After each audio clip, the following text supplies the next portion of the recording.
we see pigs and cattle and stuff like that, they're sentient beings because they're pretty conscious, not to human consciousness. But I think that that's a really big thing that would measure what is human life versus what's not. But once that heartbeat is developed, once that brain is developed, and everything that develops during the third trimester, I would consider that to be a human life. So you're saying if it had a heartbeat, I would think that we probably shouldn't be able to kill that person. If it has a heartbeat but no brain, I still wouldn't consider the embryo to be alive, or the fetus. So do you know when brain activity begins to develop? I believe it's sometimes around 20 weeks, but I'm not sure like the exact week. Do you know when the heart develops? Isn't it like the 6th week? 21 days. So by the time a woman first realizes she's pregnant and missed her first period, her baby's heart's beating. Do you know when brain development begins? 8 weeks. So, first trimester is the first 3 months. So that would mean that according to your own standard, you would be against second trimester abortions too. Well, now that I know that the brain activity begins that much earlier, obviously I'll have to further my research. See, here's what you're gonna do now, and maybe. So you have an opinion that is already developed, that what's in the womb, killing what's in the womb is permissible. Now when I provide you new information, you have a choice now. You can either change your opinion, which is very hard to do. Or you can now turn off your own presuppositions that I don't believe are even consistent, but we can talk about that after. But by your own standards, now you either have the choice to disregard second trimester abortions or change your mind. Now find some other arbitrary standard that you have to erect. What do you mean by arbitrary? So, that's a fantastic, I'm really glad you asked that, Maddie. So this is what I mean by arbitrary. Here's the fundamental inconsistency that I think that people fail to realize, that view differently than mine, that aren't pro-life, is we confuse human value with human function. Yeah, I was hearing you talk about that. I believe in this philosophy, the philosopher Kant. Yeah, Immanuel Kant. Yeah, sure. He had this philosophy that everyone was an end in themselves. So regardless of how they choose to live their life, their inherent value stays the same. I completely agree with that. I think that my life is just as valuable as yours or hers, regardless of whatever it is. But again, it was just how I would personally measure when human life does or does not begin. So you can choose these functions like brain development or these functions like a heartbeat as to be the standard by which you're judging personhood, right? But what I'm asking you is, what does science say as to when a new human person starts developing, human being starts developing? What would you say? What do you mean by that? I'm sorry. So in other words, when does science say the process of human development begins? I'm not sure when science says, but I believe that it would begin at the moment of conception. Sure, yeah. So maybe I could read a couple of, okay, so here's so this is Alfred Bongiovanni, professor of obstetrics at the University of Pennsylvania. I have learned from my earliest medical education that human life begins at the time of conception. I submit that a human life is present throughout the entire sequence of conception to adulthood, and at any interruption at any point throughout this time constitutes a termination of human life. Jerome Lejeune, genetics professor of University Descartes in Paris, after fertilization has taken place, a new human has come into being. There is no longer a matter of taste or opinion. Each individual has a very neat beginning at conception. And then we have Professor Michelin Matthews Roth from Harvard University Medical School. He says, it is scientifically correct to say that an individual human begins at conception. By all criteria of modern medical biology, life is present from the moment of conception. That's Dr. Watson Bowes, University of Colorado Medical School. There's other people here, but you get the gist. So, virtually 100, they even polled, I think it was 5,000 biologists a few years ago. 96% of them agreed that the process of human development starts at fertilization. So now the question is it alive? Because we all agree it's alive. And the question is now, is it human? Because what we have is something like from conception, you have an organism with different DNA. Are you equating human life to human development? Well, I'm like saying they're one and the other, like they're the same thing? Well, no, not necessarily. I'm saying human development is a function of human life. Right. Whenever human development starts, a human life has begun.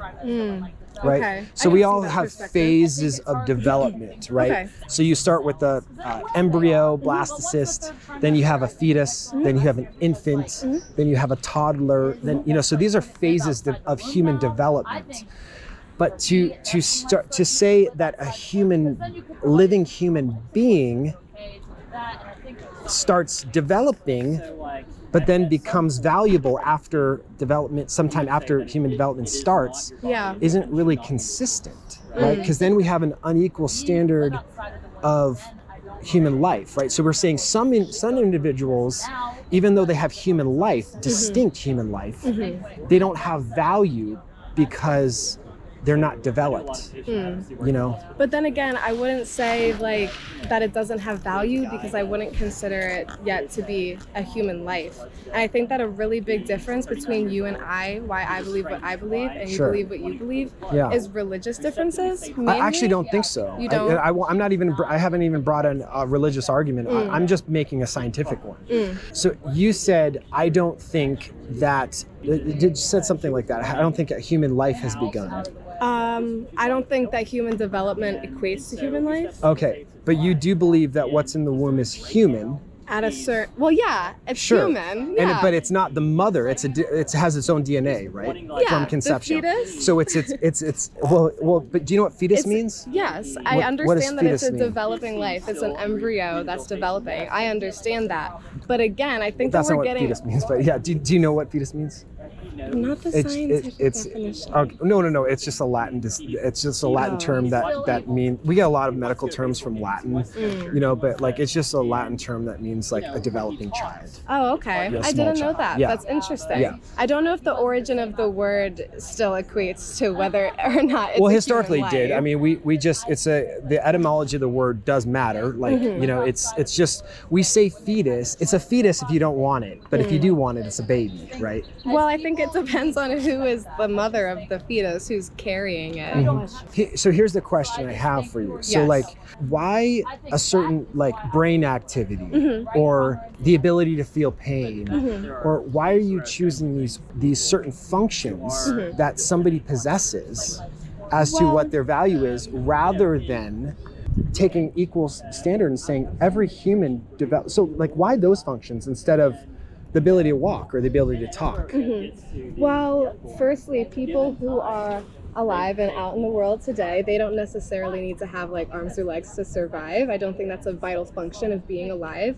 But for example, if I were to be on my way home right now and get in a car crash, unfortunately, and go to the hospital and they pronounce me brain dead, Yale Medical School, would consider me to be legally dead, because the amount of people that come back from being brain dead is like slim to none, right?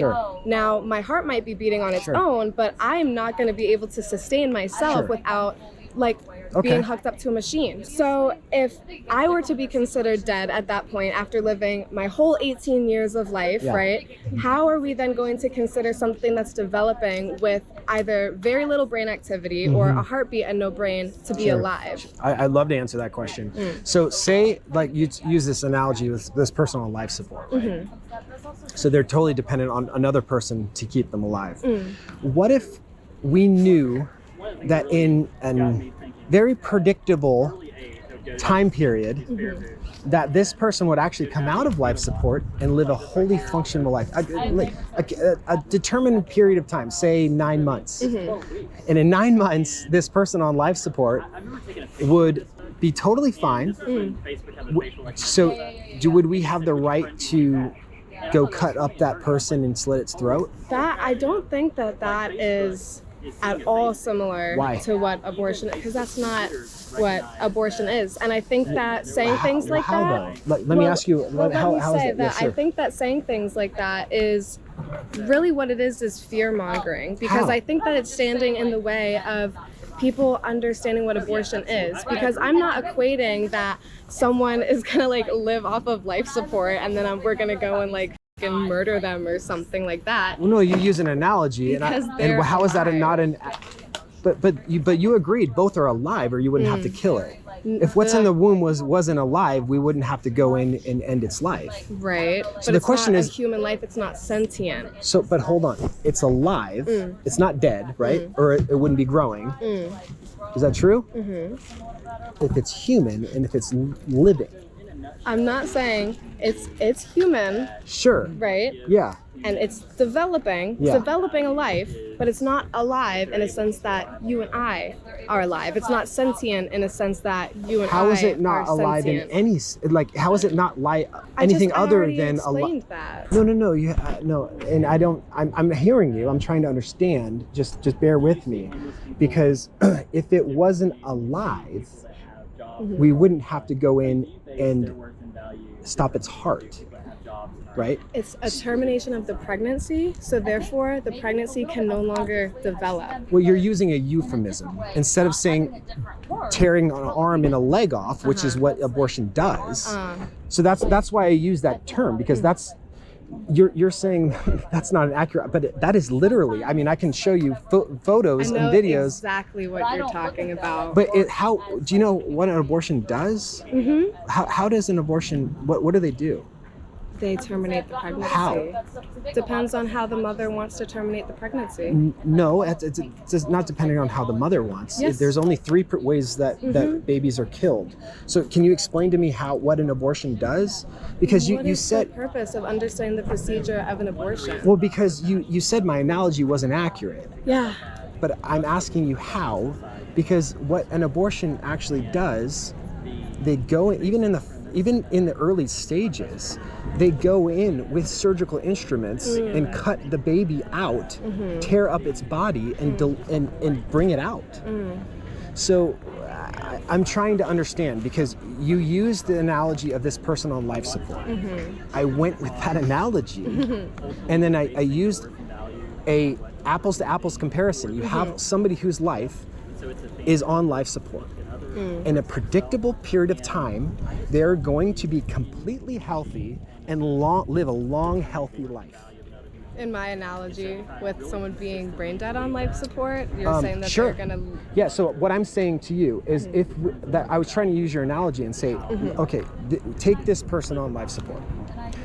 If you knew that in 9 months they would come out and live a whole, long, healthy life, can I go then and dismember them, tear their arms and legs off, and kill them? Is that something we should be able to do? I think, I'll say it again though, I don't think that a life like mine or yours, a sentient life like mine or yours, is the same as something that is developing inside of the uterus. But at the end of the day, oh my God, I already explained that to you. But you just used an analogy, and I'm saying, but let's be accurate about the analogy. We have this person that isn't quite sentient. Yes. And by the way, now science has determined actually that babies aren't even self-aware until several months after they're born. Well, yeah, and that's not shocking. So should we be able to kill those babies too, since they're not sentient? Am I saying that we should go and kill babies that are out and like crawling around? No. You use. Why are you asking me those kinds of questions? I'll tell you why. Because you just used sentience as the standard by which a human life is valuable. Okay, but that's like a baby, dude. Do you really think that a baby that's crawling around? But you can't just say that's a baby. I'm asking you why it's a baby. What is the standard? Why it's a baby? And I used your standard, sentience, and then applied it to babies that are actually out of the womb and said they are not sentient either, but you don't think we should dismember them. Why? Because it's alive.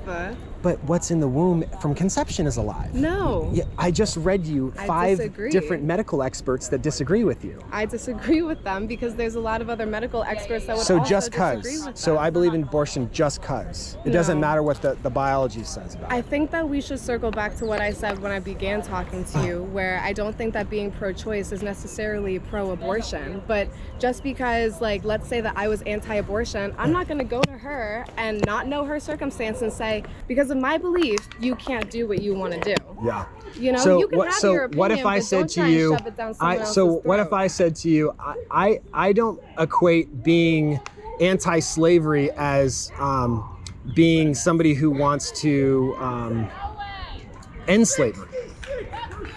Are we comparing slavery to abortion Yes. now? Yeah, because you have two different humans. That makes sense. Yeah. Yeah, it makes perfect sense actually, because do you know who is lynched in the womb at overwhelming rates? The Black community.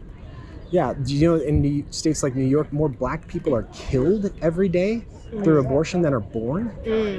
Do you know that Planned Parenthood was started by a racist named Margaret Sanger, who gave lectures to the KKK and started Planned Parenthoods in minority communities because she wanted to rid society of Negro weeds? These are all quotes from Margaret Sanger, the founder of Planned Parenthood. That's really interesting, but okay, I'm not her. Well, no, I'm not her best friend. but you support the very policies that she supported. I think that the reason that she supported abortions and the reason that I'm according to her, it was because she was a racist. But according to her, it was because she was a racist, and she wanted to rid the. You doing all right? Yeah. So I haven't, to be humbly and honest with you, I haven't heard a logically consistent reason as to why certain human beings. Well, then you probably haven't. Humbly, you probably haven't been listening. Humbly, you probably haven't been listening to me. No, yeah, you haven't provided a single reason as to why. I don't think you have either. Well, yeah, I have. You're arbitrarily taking some functions of human development and human life and saying these are the standards for human personhood. And ignoring all the ones. So before, it was human persons were the rubric for a human value wasn't whether you're a living human, but it was the melanin of your skin and your IQ. Now it's your location and your level of development. I'm saying, why don't we be consistent? Hold on, let me finish. Let me finish. But hold on, let me finish. It's not nice to laugh at people that are having a reasonable conversation with you. Yeah. Because we have two human beings that of which society, this court once ruled that Black people weren't persons because of the color of their skin. Now they're ruling other Black people aren't persons because of their location or some function of development that they don't possess.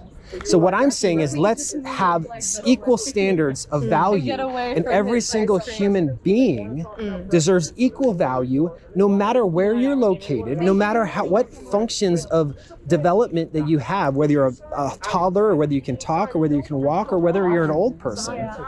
Why don't we have equal standards of values? Human life begins at the moment of conception, where we probably That's what science says. He says that science says that. I say his religion. But I read to you.